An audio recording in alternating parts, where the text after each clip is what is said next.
Now, I've heard you talk also about continuous education. I know that after you retired, you still went to school, University of Ibadan, to get degrees, postgraduate degrees. Yes. You even went abroad Yes. to obtain a degree in management Yes. at a prestigious UK institution. Exactly.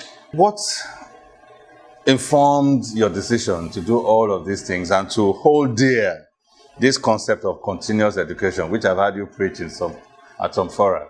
Well, I came from a background that was quite down there. My father was a farmer. So typical farmer. And so all he knows is that he will train his children to primary education. After primary education, he said, your eye has been opened. So go and find your way. Find your way. So I was trained to primary education. Despite I passed so many secondary schools, my father said, I'm sorry, I don't have money to continue with you. So go and find your way. So I found my way in getting GC, find my way in getting this, find my way in taking all my papers, find my way into Taylor Woodrow. I'm trained into this, into that, find my way into the police. And into the police, I study all police colleges, all police training schools. Wherever there's training institution, I will find my way there. I will see that I'm put there. And today, before I left the force, I become an expert in all the fields.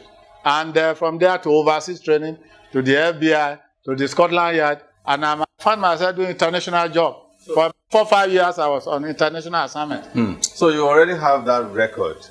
That habit of continuous education. And at the time I retired, as I look at, I'm now working at UI, but then I was constructing a big structure there. And I feel I'm here every day. So why can't I come in? After all, I've finished with the War College. I have my certificate. So I enrolled to do my master's degree. So while I'm inside the UI supervising my job, then at the same time, I'm in the classroom. Now, there's a discipline that is required to achieve all that, because... Just make up your mind. Just make up your mind. I know I can do it, and I made up my mind to do it. Because I was interviewing someone, and I asked her, how are you able to do this? And she said, I listen to myself. Yes. Once I have a nudge in my spirit to do something, I don't contemplate. No. I don't think about it, because once I start to think and analyze, I won't do it.